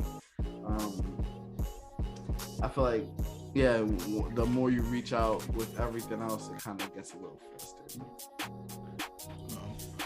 yeah, I can see what you're saying, but the thing is with anime, it does that. It gets into the person's psyche. You get to see what they stand, their main core messages and what they stand for, and you do see it on a grander scale because they go into multiple characters and It's cause finger a lot of characters instead of just with Naruto himself. If we're using Naruto as an example, but I feel Naruto's like just not a good character, though. I feel like what makes a story or anime better is that you can't just focus on that one person. I feel like if you focus on that one person, it makes like whoever he's facing or who he's with not matter, which makes the story kind of dull, I believe. I mean, of course, there's panels and shit of people of their stories or whatever, but and I actually speak on it here, where a lot of the villains in anime aren't good characters in my opinion. Like a lot of them aren't. It's cause finger baby. And especially when it comes to like a villain is, so pretty much I wrote like a villain is also a big part of a hero to overcome, but is a literal reflection of their ideologies in some way. For example, Batman's Rogue Gallery. Two-Face is a mirror of his dichotomy of a character that Batman deals with every day, like being, you know, multiple Two-Face. Like it's literally what it's like in the name, like, you know what I mean? Scarecrow is a mirror of the utilization of fear that Batman uses while fighting crime, you know what I mean? It's cause Like finger baby. it's the same with Superman, where his main villain is fucking a regular nigga. Like, you know what I mean? Or it's like Batman, the Joker, like just the complete opposite of somebody. It's the same with Flash, like Reverse Flash. Like a lot of their main villains are just reflections of them. That's why I don't get like people make the argument, oh, Reverse Flash is just Reverse Flash. It's like there's way deeper like stories they're trying to portray, like the writers and shit, about how like you are kind of like your own enemy to a degree. Like that's why people say Batman creates the villains, like, you know what I mean? Like, or Superman, him being there makes people want to be there and fight him and shit. It's like, So should he be there? I mean, that's the question. That's the question. Same with Spider-Man. It's like Spider-Man, a lot of the villains are he created to a degree. It's like that's a good question, man. Like, Yeah. and that's a dope question that a story can ask you. Like, should he even be there? Like, that's kind of crazy. Like, same with Goku. Like, a lot of the people want to fight him and shit. Like, you know what I mean? It's Yeah. cosmic, baby. But yeah. Yeah. Any other what other point you got, man? Okay. Let me go back to mine. Oh yeah, we don't even want to talk about the representation of like black people, white people, Spanish people, Indian people, gay, trans, straight. Like, you know what I mean? We don't want to talk about that because comics hold it down. You know? Superman just became gay, right? That was his son, man. Are you not Superman? What's wrong with that? Why you say it like you bad for it? What the No, hell? because it was just like, Superman's gay though, right? Like, nigga, that's his son. Like, what? That was just like, people just said that, like, you know, that's just a thing people say. It's Cos Finger, baby. Okay. So what I have to say about character, I kind of already touched on character when I was talking about Naruto. I mean, you could continue down, like, you know what I mean, whatever you got left. Okay. Let's talk about Dragon Ball Z. Dragon Ball Z is one show that we could also talk about. It's about, of course, Son Goku and his friends protecting the world/universe from evil beings that seek to rule or harm. In this anime, we could say Son Goku is like an icon, and Superman was like Superman was for DC or heroes in general. Say that again? Huh? Say that one more time? Son Goku is like an icon that Superman was for DC or heroes in general. What do you mean by that? So, when you think superhero, who's the first person you think about? Probably Batman or Superman. Yeah, I think of Superman. I think of the red cape. I think of like a superhero. yeah. When you think of anime, instantly I think of Dragon Ball Z. And Well, but why did you said like, so you think of Dragon Ball Z, you think of Goku? so when I think of essentially I think of Goku. I think of Goku. When I think about Dragon Ball Z, the first person character I think about is Goku. When I think of DC, the first character I think about is Superman. What about Marvel? Marvel, I don't really think about Captain America. I think of Iron Man. Because that was the first one, of course. Everybody thinks that. But It's Cos yeah. Finger, baby. Continue. Okay. Let me know when you want me to hop in, man. I have a whole different subject.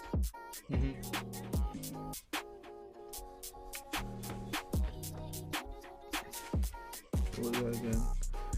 He's just like Superman. Now what makes this show fascinating is the world building and the combat and techniques they use and that change the game to a lot of shows.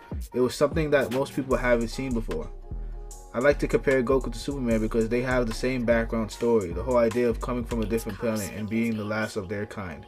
But here is why I feel like anime did He's not the last of his kind. Neither of them, actually. If you think about yeah, well, they both. Superman, you know what I meant. Like Superman was that was the main like story though. Like he was the last of his kind. But of course, if you look deep into both shows, you find out he has a cousin. You find out Zod, and you find out Vegeta and all that. But that was like the main background story to their knowledge until it actually appeared that he wasn't. we are able to see that Goku's hearts have been rigorous training, and he seems to struggle a lot more in fighting enemies, and even dies many times. Sure, the Dragon Balls could be a factor that allows him to come back, but it doesn't excuse his death, because like Goku, Superman somehow finds a way to return, right? But with Superman, we see that he gets beat up, but the majority of the time, he never really seems hurt. It always seems that he's holding back. He's sort of painted as a god, and never really seems in danger throughout his battles. But when you watch Dragon Ball Z, we always see Goku. We're always afraid that Goku will fail and die. And I mean, one of the most iconic scenes was when he died and Gohan had to take care of Cell. You think that was a good part of the show? When Goku dies? Yeah. I mean, it was really impactful. It was an impactful moment, bro. Like, we never thought he was gonna come back again after that. Bro, he threw his life away to let his son, young son that doesn't even know how to fight, to let him save the world. That was a good moment for like his character. I mean, when you put it that way, that's not really how it happened, bro. What he was fighting Cell, and Gohan was stronger, and he said, "All right, Gohan, I know I can't beat Cell. No, so let Gohan handle him." He knew since the hyperbolic time chamber that he was gonna let Gohan fight. Look at yeah, because he's seen the power that Gohan has gained. So what was you fighting for? You was just fighting just to fight? I mean, he was fighting to see if he could actually win at that level. Are you assuming that, or he said that? I mean, so when you watch the show, he went to what's that cat, the cat guy's name? So the staff? Yeah, with the staff. So he goes to him and he powers up, and he asks him, like, because you got to keep in mind, Cell's gotten stronger while they were inside the hyperbolic time gym, so they didn't know how strong Cell got.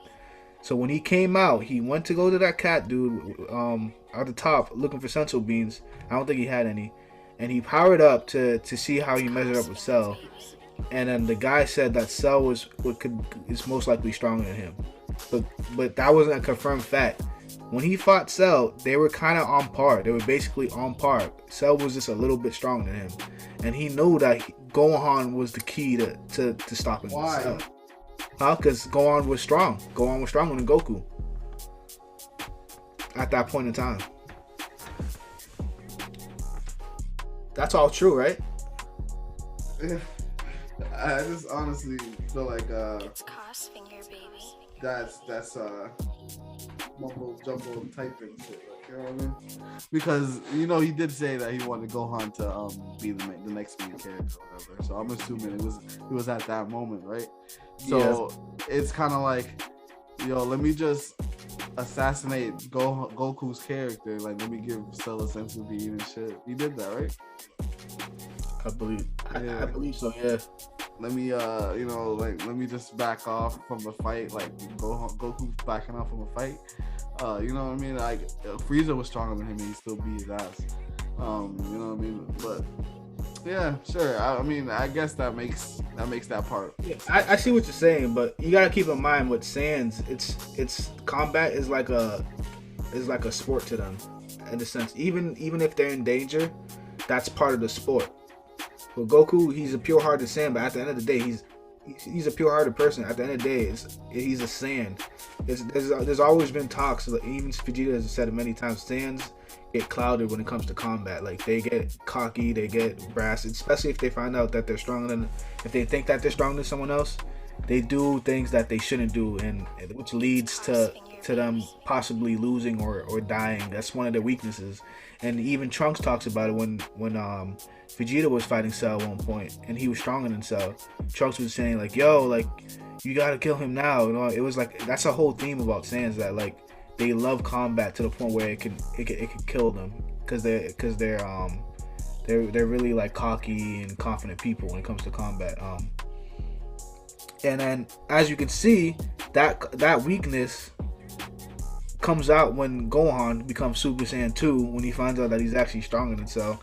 And then when Cell decides to explode himself in order to destroy the whole world, Goku's like, oh shit, I fucked up, and I gotta take responsibility. And he kills himself. He essentially kills himself in order to save the whole world, which I think is admirable, and I think that's a good sense of character, and I don't see how that can be bad writing. I don't see how that can be bad writing. It's I don't know Goku's an idiot. so you just let him be an idiot. That's it. That's not like that's it. That's It's a not good letting thing. him be. You can't let someone be what they are. They are what they are. No, but I'm saying, so how is he a good character if he's just being an idiot? Especially at a dire moment like that. Like he sacrificed his life, but he knew from the jump he was gonna let his son fight. Yeah. I mean, because at the point in time, he didn't feel like he was gonna reach that point, that level. They only had a certain amount of time to get to the fucking the tournament, and they only had a certain amount of time. And Gohan was there, so he was like, "All right, I can put my chips on Gohan." I mean, he did fight Cell, though, so it's like, you know what I mean? He did. It's not like he didn't fight Cell. Yeah, he did fight him. Yeah. Okay, cool. But yeah, that's what's up. You see him like tired and shit. That was cool. Yeah. So, anything else you wanted to add to that topic? I was gonna switch it up a little bit. You can switch it up. Okay, I could have pulled a video off of this, but I don't need to, you know. So this subcategory is called Women and Fan Service. Oh my God, here we go. An issue I feel like a lot of anime fans refuse to address the portrayal of young women in fan service to the point where it's a trope in the genre. I'm not gonna act like I've seen every single anime, but every anime I've seen has fan service. Fan service is material in work of fiction or in a fictional series that intentionally added to please the audience, often sexual in manner, such as nudity. Of course, certain things are subjective, especially when comparing Eastern and Western traditions. But I know I'm not the only person who finds this to completely take me out of the story. And as a kid, seeing like things like Master Roshi perving on girls or girls' clothes ripping off randomly or whatever, you kind of look past it as if it's like a quirky, funny thing. But I don't know. The more I started to watch anime and seeing it and realizing it's mainly focused on younger girls or just children in general, like going with Hisoka, and I felt like, why is this not a concern? Like, you know what I mean? Especially how blatant it is. I'm just trying to see. I just really want to know who it's for. Like, if it's for fans, it's like who. I'm trying to figure out who that is. Like shows like Fire Force. You know what I mean? It's like I feel like the only show that doesn't have it that I've watched. There's a couple shows that didn't have it. Like I feel like what's it called? Full Metal Alchemist Brotherhood didn't really have it a lot. And what's it called? Attack on Titan doesn't have it at all. And I feel like that boosts the show up more than to just your average anime. And I feel like that's an issue that I feel like anime is cursed to have forever. You know what I mean? Like it's a thing that's kind of embedded in their culture, kind of. I've read some things about it. It turns out like Japan is having this population issue. They're not having sex or some shit like that. So in a lot of their things that they try to promote, they try to basically use fan service to influence people into being more sexual and sexual positive and doing things. A lot of these characters, like I do see what you mean, that like a lot of these characters are probably like young in the anime, but I don't really think like in a lot of people that watch anime, it's like it's a huge demographic, and they portray the characters to be more like older, kind of, even though older than what they actually are. So I don't think they're actually trying to tell people like to fuck with kids, but it's like it's weird. When I watch anime, it kind of goes right through my head because that's not what I really focus on. But it is an issue. That is it. Going in Hisoka. Going in Hisoka. That was weird. Like Hisoka was just like kind of like behind Gon, and then the screen showed looking at his ass back, and then no, his ass. Say it, his ass.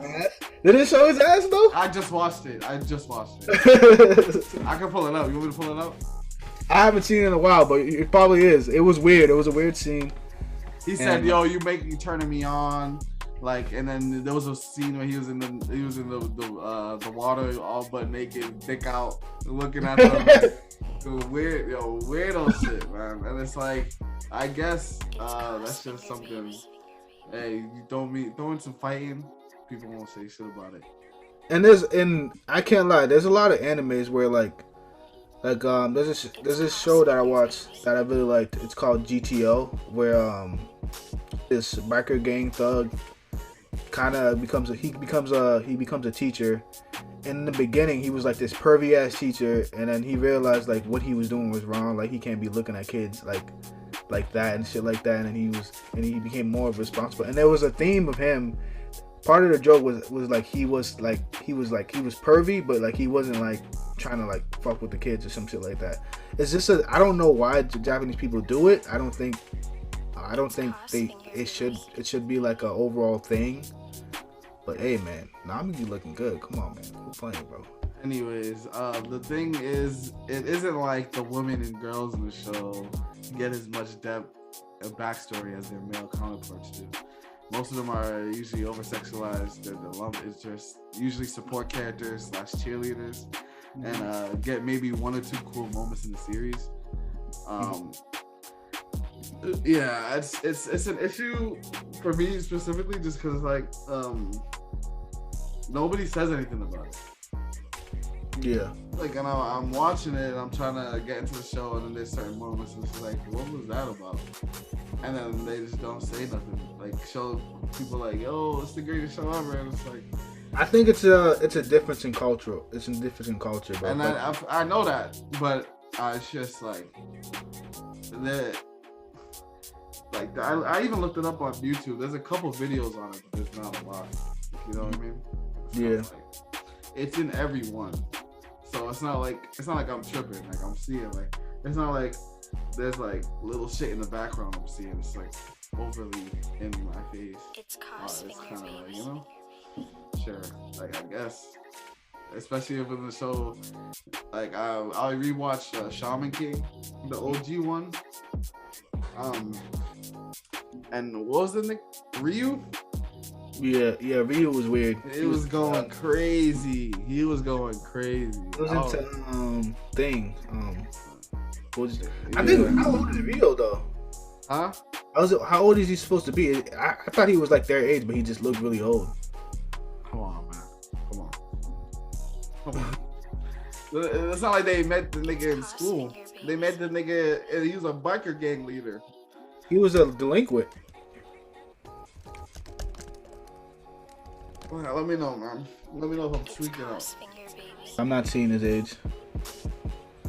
But yeah, that's just something I wanted to throw in there as like, women in comics are portrayed way different than women in anime, and it's like, you know what I mean? It's kind of like, of course, there's a couple of good ones, like, obviously, and there's even shows. And of course, when you're talking about anime, you're talking about shonen, and shonen is supposed to be towards basically. But male. it has a massive audience. It's not. Are those not the most popular anime, or am I bugging out?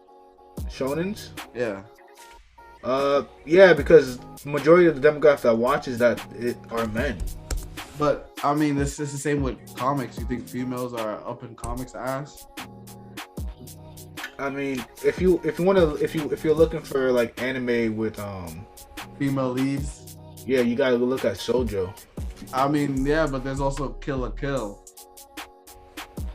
I don't think is Kill la Kill really a shonen. I mean, it's an action show. I don't know. You can sue me off that. You know what I mean? Yeah. But yeah, that's all I wanted to bring up. Anyways, anything else you want to bring up? I got probably like 2 more minutes. Nah, there's not really much more I dislike about superhero comics. Okay, yeah. So the rest of the thing I have is just me explaining why I like it. I like superheroes and shit. So personally, the reason why I love superheroes is because every superhero is a part of a legacy. That's the most important part of why most all superheroes creators create their heroes with masks. Anybody could pick up the mantle. Anybody could wear a mask and save people. Someone who is tired of the wrongdoing of society and put on a mask put the mask on to fight back and inspire people to use what makes you different and unique to do good. You know what I mean? It's like, of course, as a kid, like, even I know they made a joke about it in No Way Home, where fucking the nigga was like, "Oh, I thought you was black." Like, you know, it's like anybody could be Spider-Man. Like, you know what I mean?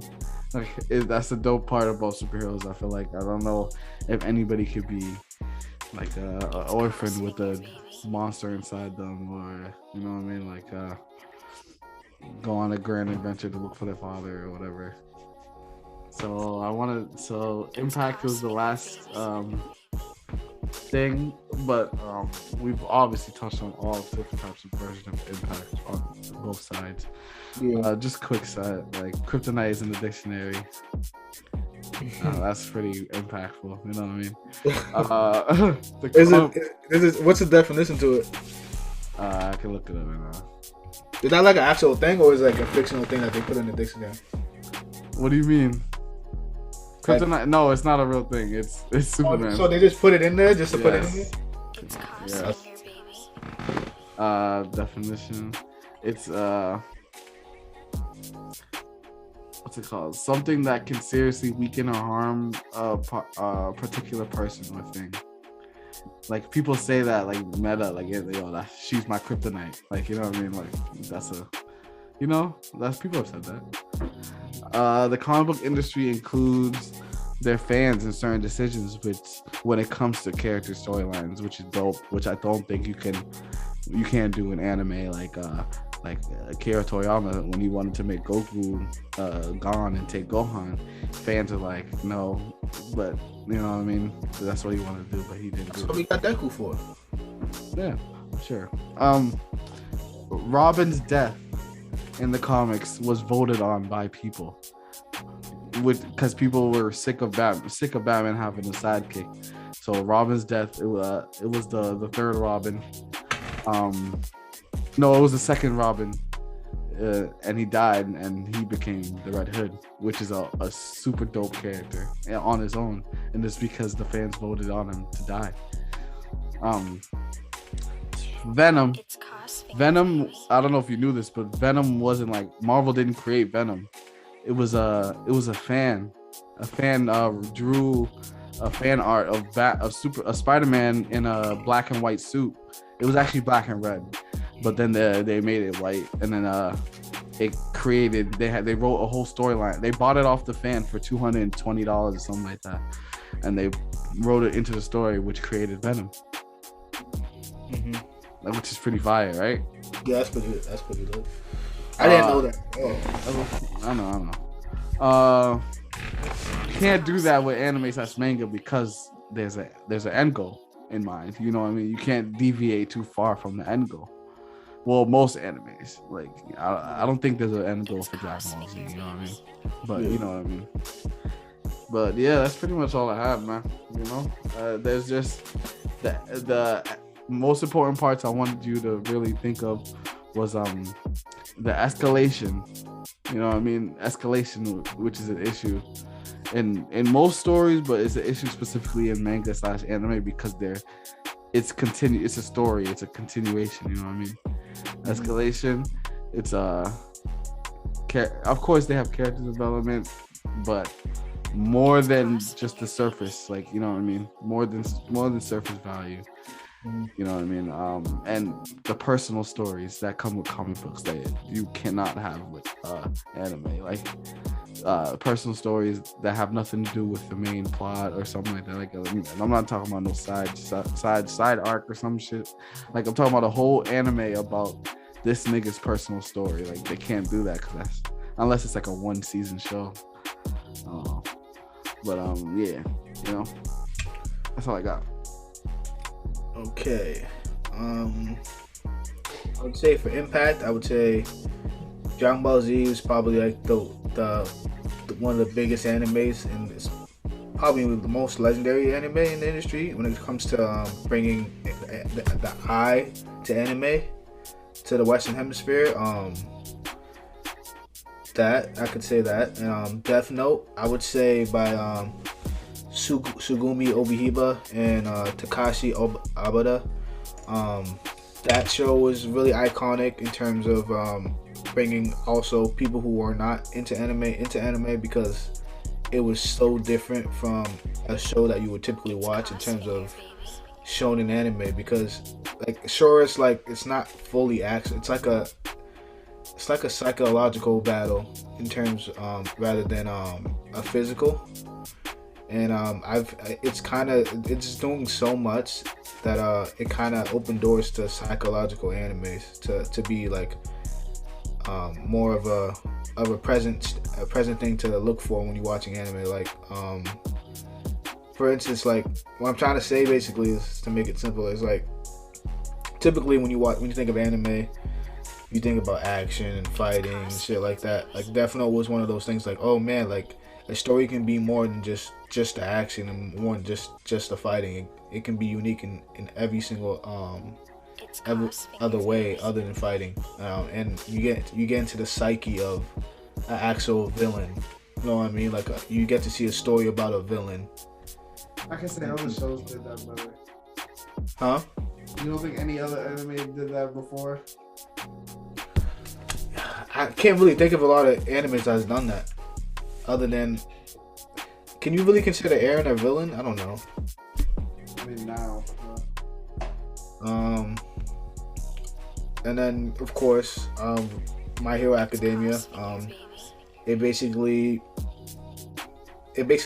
took Western ideals and put it into the Eastern, and it kind of it's I feel like because of this show, I feel like more Western ideas are gonna come into anime. And I think that My Hero is like is a huge impact in terms of anime today, because there's not many superhero animes you can really talk about, really. I agree. I feel like the point of this is to say they both have goods and negatives, but I feel like shows like super what's it called? Super Crooks, fucking Yeah. like Castlevania, like, you know what I mean? Like shows that makes both. I feel like shows that makes both positives can only end up being like a banger. Like, you know what I mean? I feel like both media should find a nice center, like Star Wars Visions and shit. Like something that they could put together and work on together that could just be like a smash. You know what I mean? Mm-hmm. I feel like I mean, the fan service in anime is a huge issue. I don't want anyone to come off this video thinking that I think that it's not an issue. It is an issue. I do feel like there should be a better way of going around it. I don't think you should be having little middle school girls with like huge ass boobs playing around and mistakenly just ripping off their shirt and shit like that. But I mean, there's plenty of animes that don't have that. I mean, it's sort of one of those things where you gotta find what you're looking for. Facts. Glamour of wearing diamonds. Diamonds bring status, elegance, and prestige. Their brilliance makes